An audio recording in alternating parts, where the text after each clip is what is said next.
What's up, my friends? Welcome to Challenging Conversations. This is Jason Jimenez. This is a place where we gather together, where I invite friends, experts, different types of colleagues of mine who God is using in mighty ways to be out there defending the faith for the glory of God.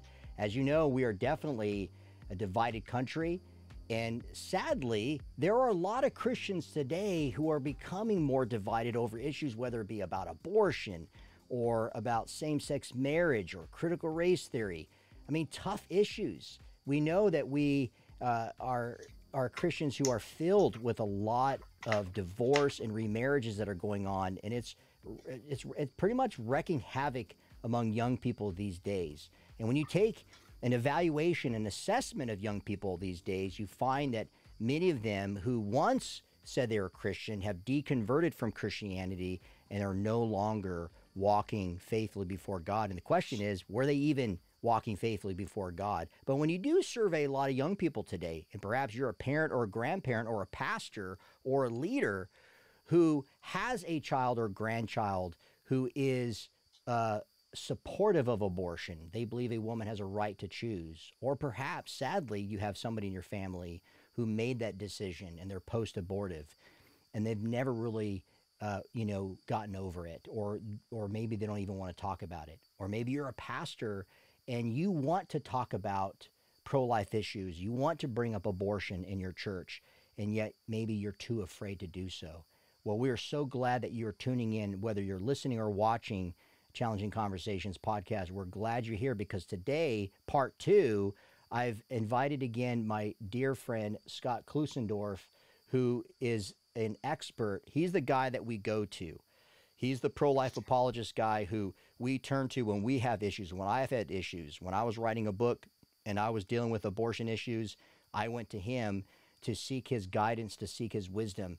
So I hope and pray that this episode will be very beneficial to you. Now, this episode is brought to you by Edifi. This is run by Christian Post. You can go to edifi.app and you can download the app today. And I encourage you to do so. You have not just podcasts like mine, Challenging Conversations, which of course make sure that you always listen to the show, but make sure that you also, when you download the app, that you can check out all the other great sermons and other podcasts that are available on edifi.app. With that being said, I want to welcome back Scott. Welcome, Scott, back to the show. Good to be with you, my friend, again. Now, I'm getting sick and tired of you, to be honest. So I want this episode to kind of go pretty fast. I mean, the first one, 40 some odd minutes, but this one, let's cut this short. Because Well, I had to correct so many errant statements of yours. Yeah, that's right. That's right. We'll see if you do better. Hopefully I'll do better. I think I learned a thing or two. How about, I'll just throw out a question and just be quiet and you could just talk, and then, no, let's not do that because people might tune out and not listen to my show anymore. So, if you're listening and you're not watching, I think Scott's got a better voice, but I do apologize in advance that if you're watching this on YouTube or on Christian Post and you see this white guy right here, this old white guy, you got to pray for Scott. Please pray for him because I'm always trying to help you, Scott, Hey, you know what? Like I've said before, you're humble and proud of it, and I really appreciate that. That's right. Hey, we want people to know that we have a lot of fun. We have a lot of good years together, and we've also gone through some many trying times together. But you've been there for me. I've been there for you. You've been there for my son. I'm praying for, we love our families. We love the Lord, and we love talking about these things, even though, right, Scott, they're uncomfortable at times. I mean, who wants to be sitting around talking about abortion all the time? Yeah, it's kind of crazy when I'm at church and I'm walking down the aisle and I see the pews just open up in front of me. It's like, here comes the abortion guy. It's like parting of the Red Sea, Well, I mean, I'm not sure it's just about the topic. I think it's also because of you, but we could talk about that later. I'll pray for you.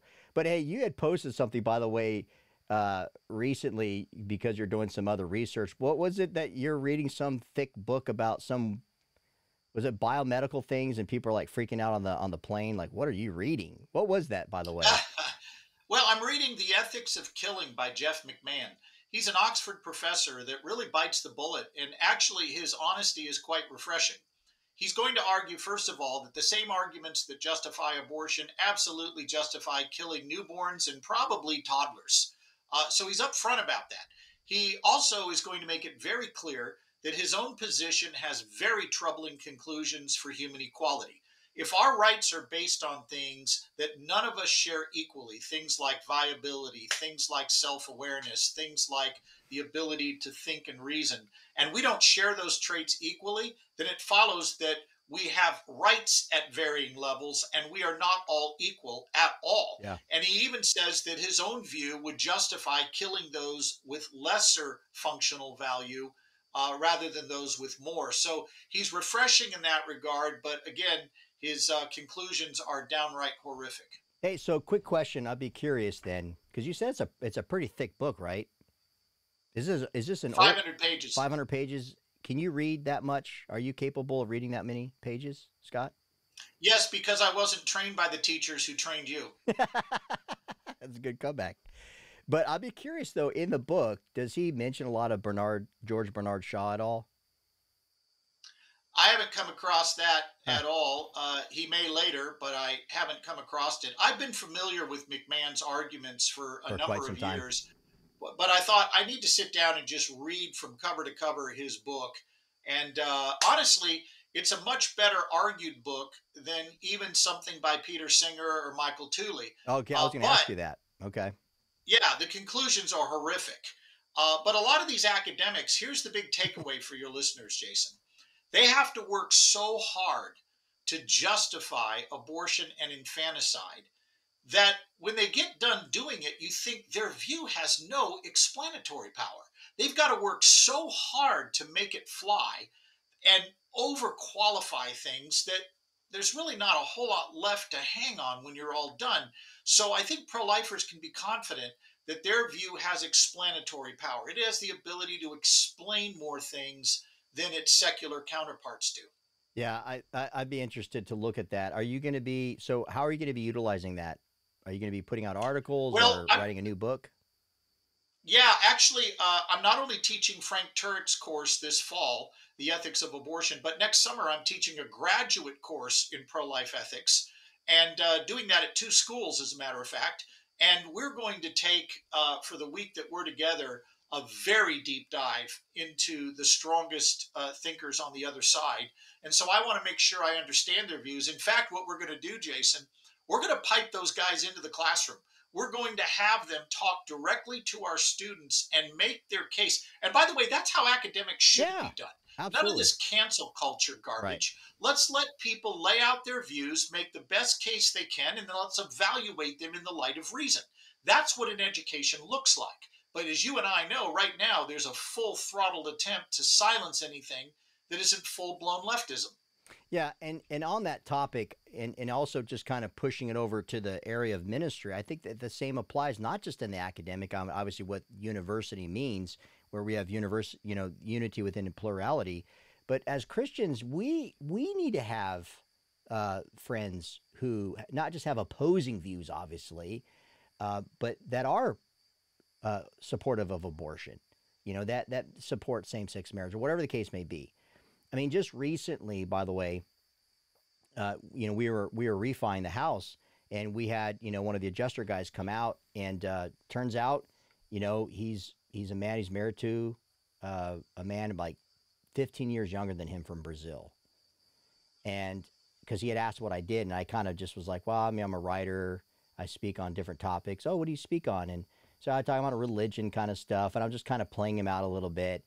And one thing led to another. I'm sharing the gospel with him, and he was like, "Oh, there's so many anti-gay Christians and blah blah blah." And I said, "Well, when you say anti-Christian, or anti-gay Christians," I said, "Can you unpack that for me?" You're like, I wasn't offended, but I was also kind of saying, "Well, I'm not just going to let you get away with that, because the Bible teaches that homosexuality is a sin, and that there's marriage is only between a man and a woman. So how's that anti something?" So he was kind of sharing with me, and of course, Scott's very clear that he had been burned, he'd been hurt by a lot of people, and I just started to befriend him. And Syl and I, we began to apologize to him, and we said, "John," because he was like, "I bet you've never had an atheist in your home." I said, "I've had a lot of atheists in my home." He said, well, I bet you haven't had an atheist gay person in your home. It was almost kind of like making it like, okay, I'm, how about a leftist atheist gay person? It kept getting worse. Right. And I said, honestly, John, I said, around the same table that you're sitting at right now, my wife and I have had all kinds of people of all different walks of life who are not professing believers in Jesus that are friends of ours that we've invited here. I've had people that are in the gay community come over and watch a football game with me and bring dessert for my kids. I'm not anti-gay people. And I said, I apologize for other, when it comes to that, when you felt that. I said, but hopefully, finally, you've met a Christian couple in the love of Jesus who accept you as a person who is made in the image of God. And I said, now I want to be friends with you. If you're willing to have conversations about atheism, whatever, I said, I don't see you as a gay person. I see you as a person who's broken and lost. But so was I. But I found Jesus. Jesus saved me from my sin, and he can save you from this. We walked him out on the deck before he left, and I said, would you mind if we just prayed for you? I mean, if you can say no, if that's offensive to you, I totally understand. He said, no, I'd like for you to do that. The point is, as we get into this second part, Scott, we're now going to be helping Christians have these challenging conversations with people who support a woman's right to have an abortion. Now, as we do that, I think it would be important for us to throw out what are the top arguments as to why people believe a woman has a right to have an abortion. And then giving them the defense, right? Giving them the case for life, if you will, and then throw that into scenarios.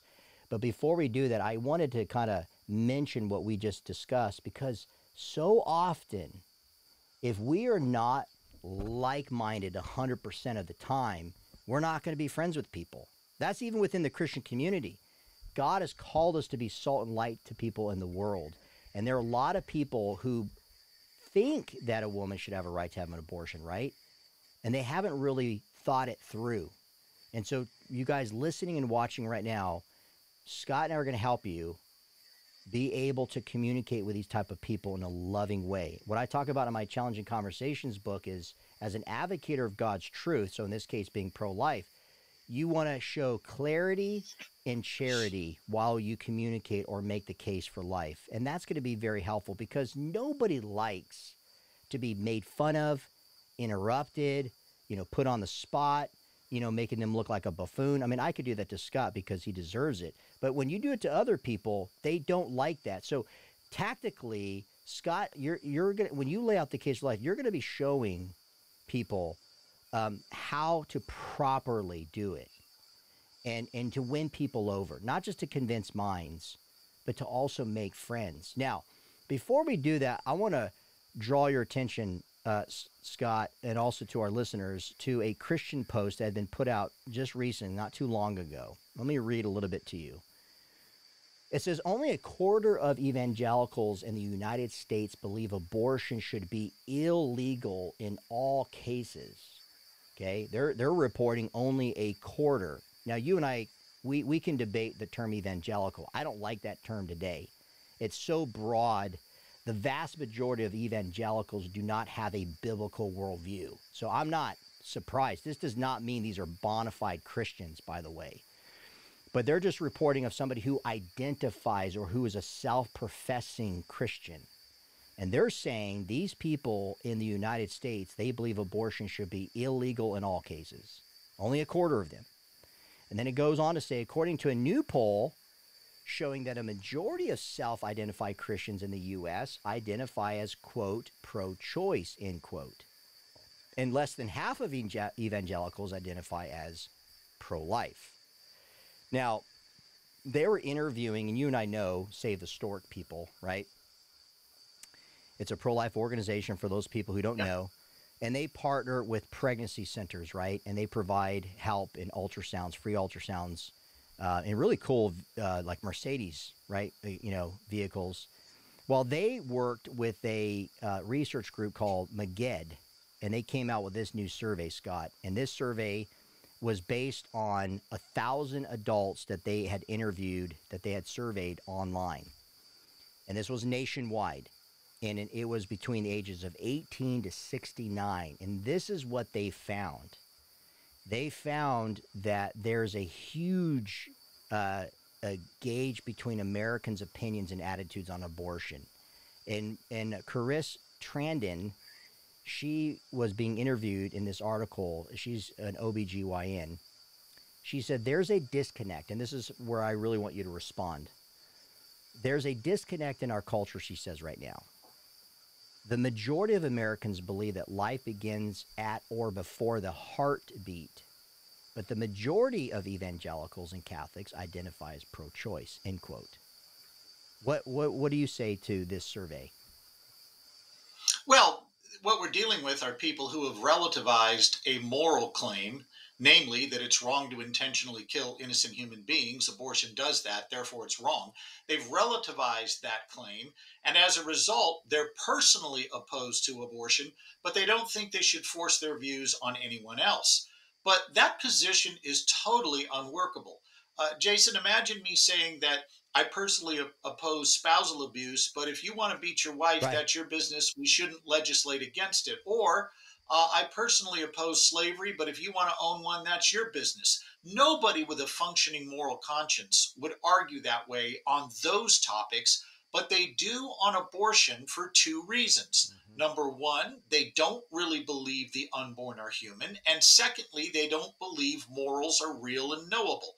You put those two Yeah. things together, you have a very lethal platform for promoting an errant view on abortion. And that's what's going on in the culture. You're exactly right, because sadly, and when I was doing research for my book, and you and I've talked a lot and doing other research, I am finding as this progressivism, if you will, and again, nothing's new under the sun, but we are definitely in American culture in the 21st century. I think to your point, these are the same people, again, who believe that the Bible is subjective in and of itself. They don't believe in the infallibility of Scripture. So hence, again, and when it comes to these moral issues, and I think that a lot of them don't even think of it as a moral issue, right? It's just personal preference, like you had said Well, they earlier. don't. Think of the bumper sticker that you've seen and I've Yeah, seen that says, don't like abortion, don't don't have have one. one, right?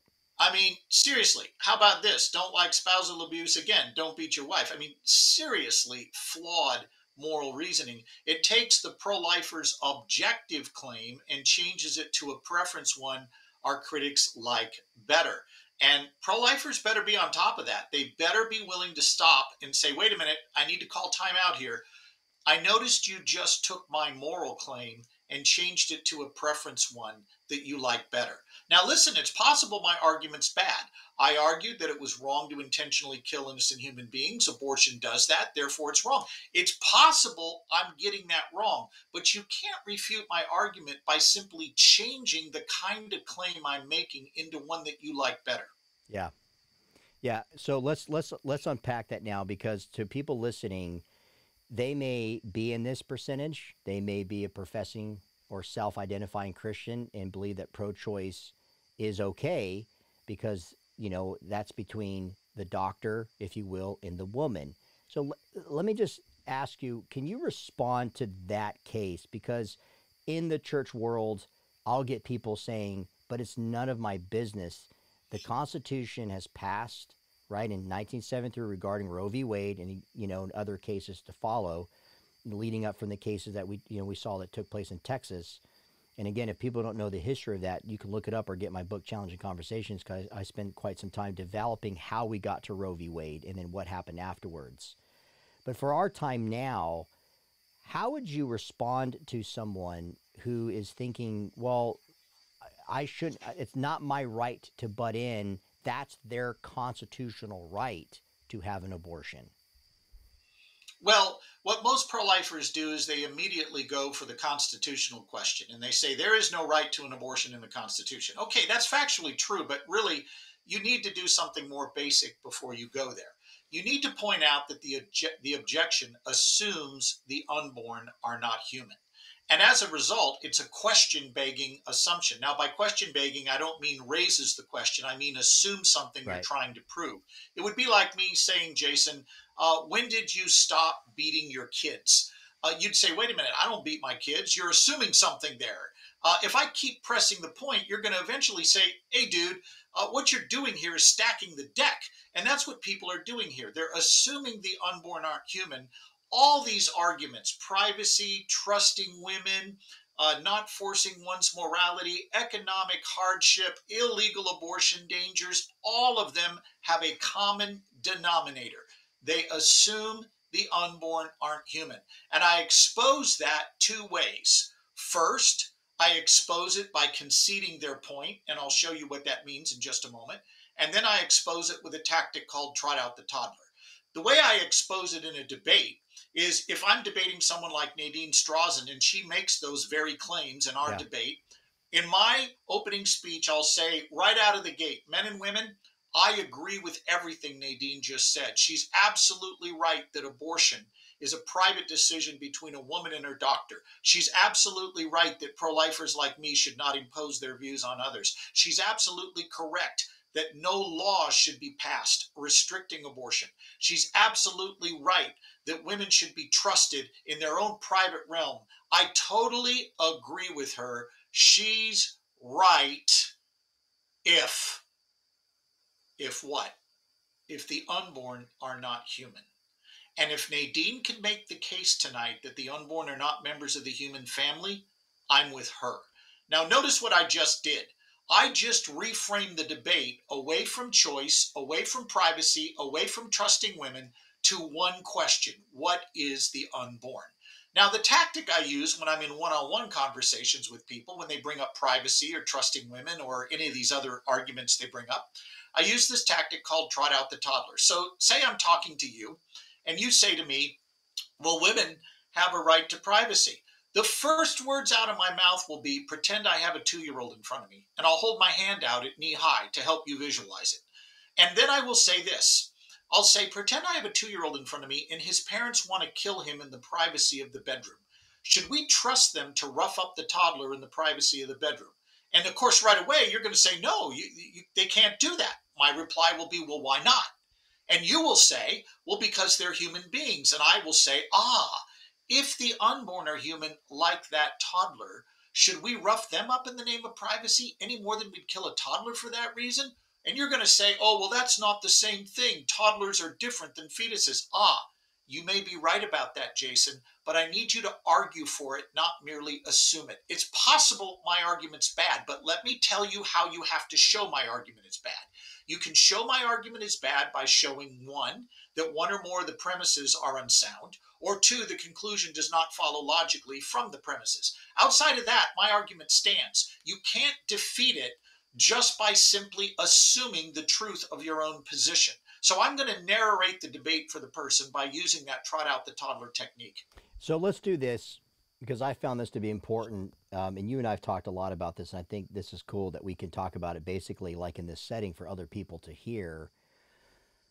All right, so when you said that, abortion is the intentional killing of an innocent human being. So we'll do twofold thing. Well, actually a threefold thing. One is, let's talk about, because this is where some people throw out, is the difference between a fetus, a human being, and a person. Like the whole viability issue that's tossed in there. And then what I'm going to do is, when you respond to that, Scott, I'm going to play a clip from a debate that our dear friend, who passed away not too long ago, and I think this was actually his last public debate, if I remember correctly. And he did such a great job, and you trained him so well. I mean, it's sad when I pulled up the clip again, and you kind of think about our dear buddy, but he debated Dr. Willie Parker, who, if I remember correctly, not only performs abortions, but is he an OBGYN? Of sorts. I don't know how much he does outside of abortion, but he's interesting because he calls himself the Christian abortionist and calls himself a good Samaritan to women who need abortions. Yeah. So, in one sense, we're touching on people who are self-identifying Christians, but who don't think that abortion should be illegal, right? And, and then you got this guy, Willie Parker, who's like saying, hey, I'm a crusader for Christians out there, that you can have it both ways. So first, let's start with this then. Is there a distinction? Can that argument be made? Because right now, in your case, you haven't proved scientifically that the preborn or unborn or fetus, whatever you want to say, is factually or scientifically proven to be a human being. So what evidence do we have to say that if abortion is the intentional killing of an innocent human being, does science prove that the life in the womb is in fact a human being? Oh, without question. If you read a book like a standard embryology text, take Langman's Embryology, it says that the beginning of human life is clear beyond all doubt. Each of us began as a zygote, and that is the beginning of our human history. In other words, the science of embryology is clear that from the one cell stage, Mm-hmm. Jason, you were a distinct, living, and whole human being. You weren't part of another human being like skin cells on the back of my hand right now. You were already a whole living member of the human family, even though you had yet to grow and mature. That's the science of embryology. Now, I get it that some people don't want to accept that, but their objection isn't scientific if they then punt to philosophy and say something like, well, you can't prove that personhood begins at conception. Look, personhood is not a scientific question, it's a philosophic question. What I can prove empirically is when each of us began to exist. And I can also prove that abortion intentionally kills an innocent human being, and I'm not going to cite pro life sources for that. I'll cite pro-abortionists, including doctors who perform abortions. Dr. Warren Hearn, the doctor who wrote the medical teaching text, Abortion Practice, where he teaches late-term abortion procedures, argues that it is impossible now to deny an act of destruction when we're doing abortion. He says it is before one's eyes, and then he concludes with this chilling quote. He says, the sensations of dismemberment flow through the forceps like an electric current. That's not a pro-life advocate. That's an abortion doctor saying this. So we don't need to use pro-life sources to make that claim. But where I do think the battle is really pivoting to right now is the philosophical question of who counts as one of us. Does each and every human being have an equal right to life, or do only some of us have that in virtue of some characteristic that none of us share equally and may come and go in the course of our lifetimes? People love to bring up things like, for example, self-awareness or self-consciousness or viability. And here's the thing viewers need to do. When somebody brings those things up, stop them immediately and say, whoa, whoa, hold it right there. You may be right about that, but I need you to argue for it. Why is having self-awareness value giving in the first place? In other words, how self-aware do I have to be not to be intentionally killed? They need to argue for that, not merely assert it. Yeah, because now if they cite viability, same thing. Yep. They got to argue for it, and that's the first thing we need to do. Then we can point out that their view results in savage inequality. If having self-awareness is what gives me value, and you have more of it than me, then you have more fundamental rights than I do, and human equality is out the window. There's one thing we share equally, Jason, you, me, and every other living human being on the planet right now. We all have the same human nature. And we got that human nature when we began to exist. And anybody who doubts that, here's the question. How is it possible for two human parents to create offspring that isn't human, but later becomes so? They need to argue for that. To quote Ricky Ricardo, one of our favorite philosophers, they have some splaining to do, right? At that point, they got to argue for that. And as we've said many times, there's only 4 differences between you, the embryo, and you, the adult. There's a difference of size, a difference of level of development, a difference of environment, meaning where we're located, and a difference of degree of dependency. And none of those are good reasons for saying we could kill you then, but not now. Size, there's your S, if you want to think of the acronym SLED to remember these 4 differences.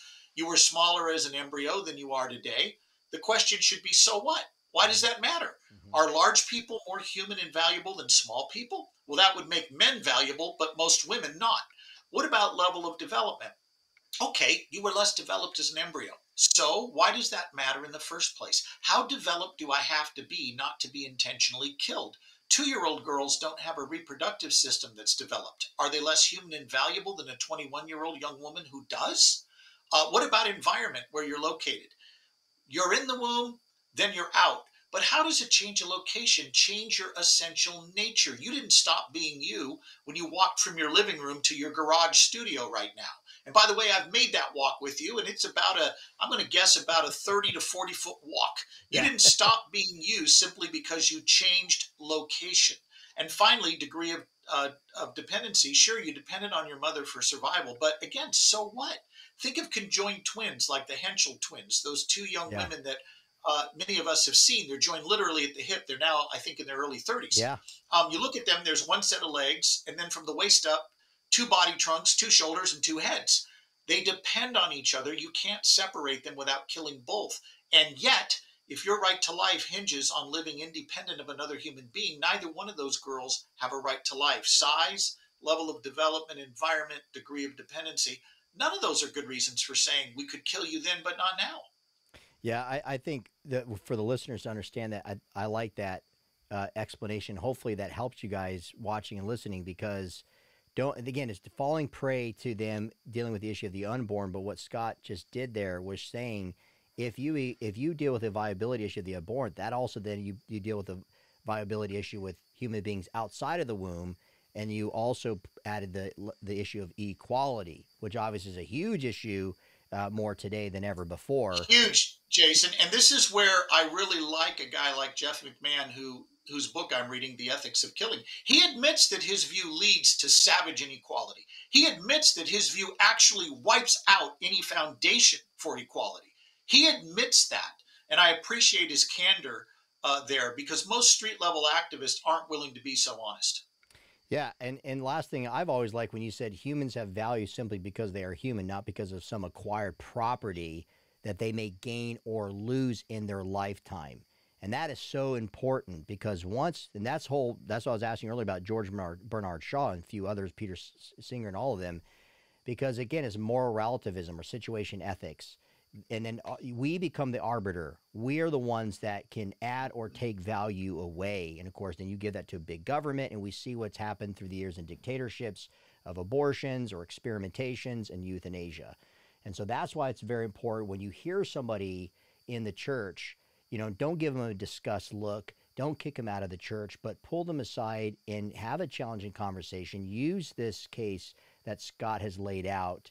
And of course, you can go to his website, or you can just, search Scott Klusendorf. Sometimes I put in Klusendorf, and then it kind of corrects it to make sure. But there's a lot of valuable information that you have out there, because Christians, if you believe in what Scott is saying, but you're like, man, I'm listening to this, and I do have a lot of friends who are pro-choice. Learn this argument.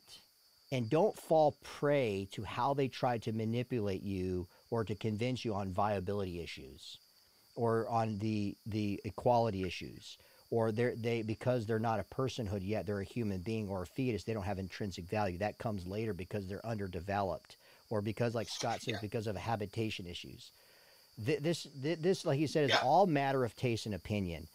We laid out a It is. For example, I am much smarter than you are, but I'm not more of a person. Yeah. And it's got to kill you that a dork had to edit your book on the pro-life chapter. That's right. But that's the level of writing I was dealing with. It was just humiliating. It fit fine. Yeah, it was so humiliating. But, we got to be humble, Scott.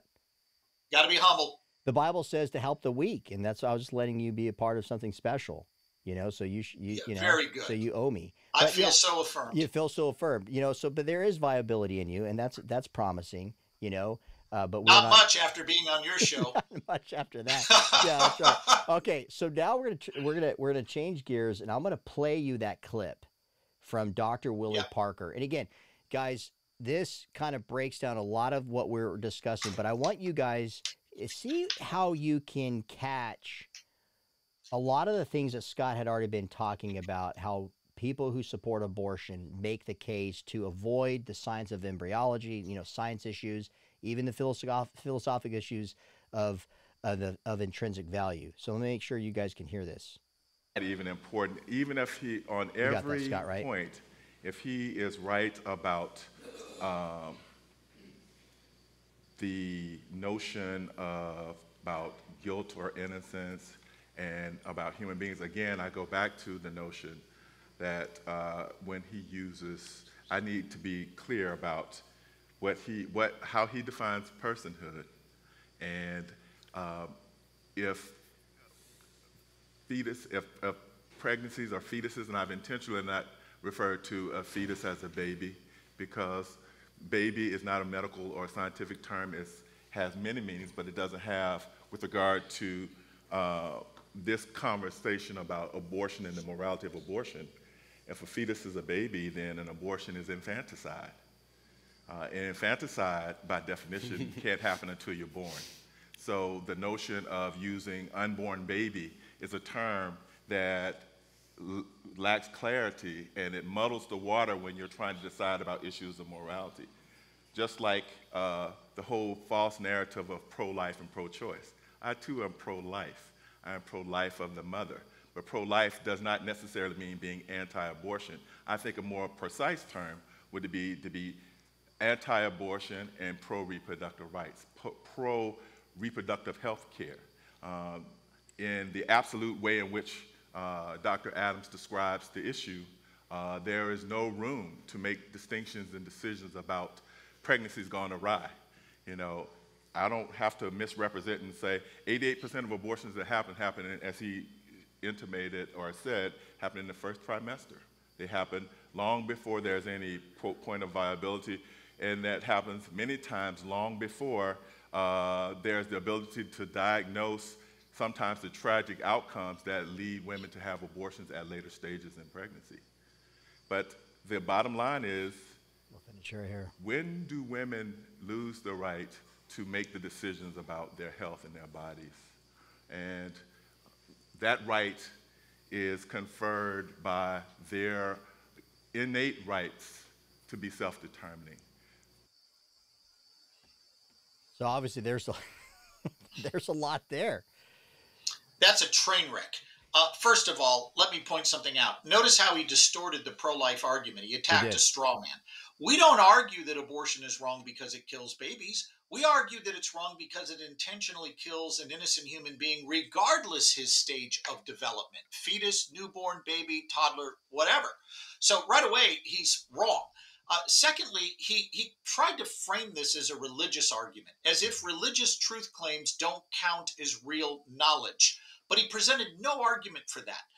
Thirdly, he went way off the rails talking about personhood being subjective.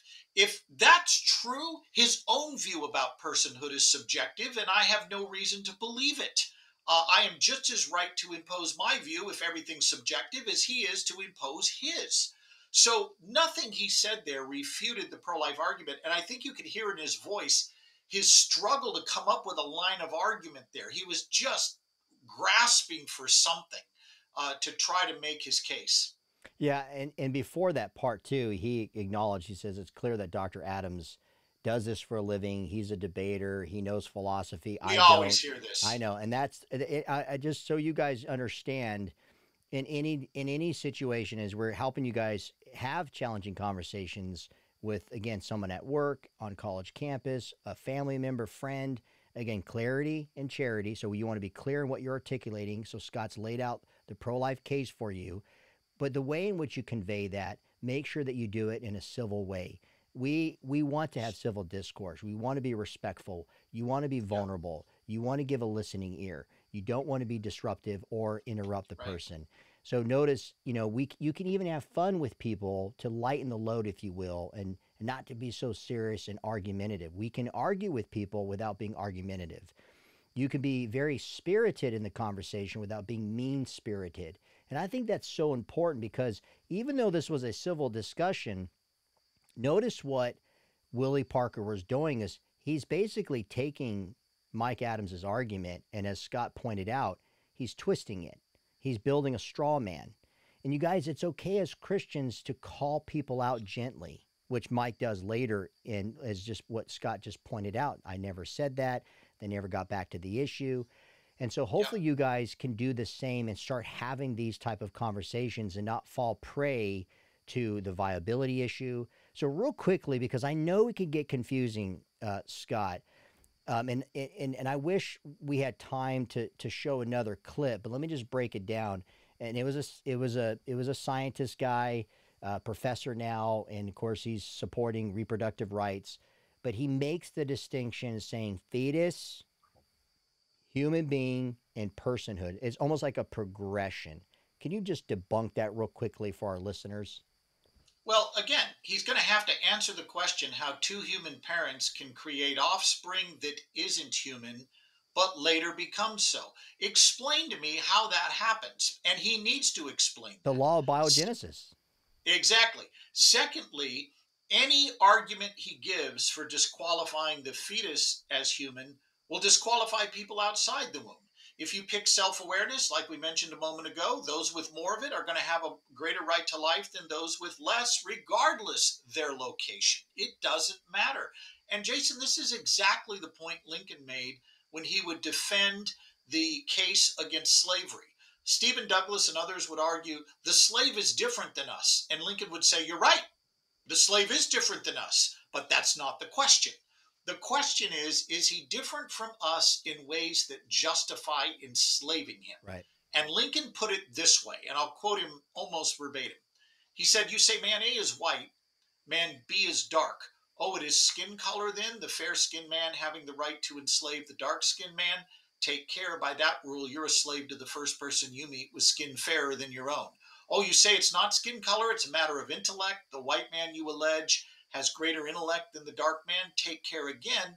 By that rule, you're a slave to the first person you meet with an intellect superior to yours. Oh, you say it's not skin color, it's not intellect, it's a matter of interest. The white man having it in his interest to enslave the dark man. Take care yet again. By that rule, you're a slave to the first person you meet who can make it his interest to enslave you. Now, I think we all see what Lincoln did there. Yeah. By the force of principled reasoning, the very arguments used to justify enslaving that black man justified enslaving whites. And this is where Peter Singer, Jeff McMahan, and to some degree Michael Tooley are refreshingly candid, because they look at their critics at Planned Parenthood and say, you people are trying to draw an arbitrary line that's not going to fly between fetus and newborn. Look, fetus isn't self-aware, newborn isn't self-aware. You can kill both. Now, that's brutal, but at least they're consistent. At least they're consistent. Yeah. Well said. I was so taken back by the fact that you can quote something that long, Scott, of Abraham Lincoln. Well, again, when you have a superior education than the one you got, you get that skill. Yeah, you got superior intellect, you know. But that I love that quote. I'm so glad that you mentioned it, because I remember at the time of writing that chapter on abortion, I was going to put it in there, but it's so long, you know, but it's so well said. But it's just a strong argument, especially given the whole equal outcome, equal opportunity debate, or with critical race theory. There's a lot of similarity, isn't there, between those type of issues with the abortion issues. And hopefully people can kind of see the similarity. And as Christians out there listening, hopefully this has really encouraged you guys. That's one of the purposes of Scott and I having dialogues like this. We can have them. I know they can be intimidating. I know it could be overwhelming sometimes. But you got to be tactful in how you go about bringing up certain things. I don't just, pass the potatoes and let's start talking about critical race theory with an uncle that I know is an atheist. You got to be subtle. You got to be careful, and you got to respect where they're coming from, their point of view as well. But have those conversations, because one thing that Scott and I are certainly seeing, you guys, in the church world, is a lot of us are avoiding having these conversations. We have a lot of avoiders out there. And by the way, as we extend empathy and prayer, there are a lot of women who are listening right now and watching who are post-abortive, and you have never told anybody about that abortion you had maybe 20, 30 years ago while you were in college.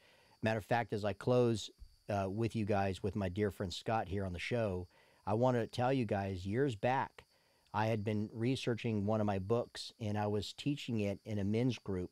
And I, was touching on abortion, and I thought, the guys, it'd be good to kind of introduce this topic to them, and I'll just, pass it, maybe a week or so with them, and we'll go into something else that they'll want to talk about. It went for 3 weeks. It led to the next week I came, had already received a couple emails and texts from these guys telling me privately that while in high school or while in college, they got a woman pregnant. They didn't want to marry her. They didn't want to have a child. They weren't ready to have a child. Or if my parents found out, I'd lose my education. They'd stop supporting me, and there goes my career that I wanted to do in banking or whatever the case may be. And so they encouraged this woman, found whatever at the time, $300 to go have an abortion, and they had an abortion, and they moved on. And the leader of that group wanted to meet with me in person, and he told me his story. And this is a man now who's a deacon of a church, well respected. God had blessed him in business, married for 30 plus years, raised 3 great kids. The only person that knew of his story where his senior girlfriend, when he was a sophomore in college, he took her to have an abortion in the 70s. The only person that knew about that was his wife. And after talking to these men about abortion and telling them that this is a man issue as much as it's a woman issue, again, that's not putting down or degrading women, but there are a lot of men who have pushed women to have these abortions. Yeah. And when he heard this, he said, I need to tell my kids. I need to tell the men's group. And when he did, there were about 30 to 50 businessmen in this Friday morning Bible study. Several of them began to confess leading a woman to have an abortion. And I'm telling you guys, this is a bigger issue than you think. It's not just this is not a political issue. This is a moral issue. So right. Please, as you have heard if you missed part 1, you can go back to wherever you get your podcasts and download part 1, where Scott and I were introducing the issue of being pro-life. And here in this episode, he laid out the case, and we also saw some poor arguments that people on the pro-choice abortion side use and how you can refute that. But we want to encourage you in closing, as a Christian, it is your responsibility, it is your duty to defend the innocence of life. And you and I know the people that need it are the unborn. And there are a lot of precious families who feel socially or relationally or financially that they're not suited, maybe even psychologically suited to care for this child. Please, you guys, take time to pray and say, God, who are the people in my life that I can minister to that maybe are pro-choice? Or maybe there's somebody who's pregnant and they're pregnant and I have a cousin, she got pregnant and the guy bailed on her. And there was a time where she might have had an abortion. But thank God she says, you know what? I think I can raise this child on my own. I don't want to. I want this child to have a father. But thank God she listened to her family. And you know what? She's doing great. So you guys, there's a lot of times, yes, God is calling us to step in there. So don't be afraid. Have these challenging conversations. Thank you guys for watching. Thank you for listening. Again, you could download the Edifi app if you go to edifi.app. You can also check out the new online course that Scott Klusendorf has put out by going to crossexamined.org, and you can sign up to be a part of those lectures. If you want to shoot me an email, if you have questions about the show, or you have a theological question, or you have a prayer request, you can contact me at info@standstrongministries.org, or go to our main website, standstrongministries.org. So thank you, Scott, once again for being on the show. Thank you, brother. God bless you guys. Thank you guys for watching. Thank you for listening. Until next time, keep standing strong, my friends.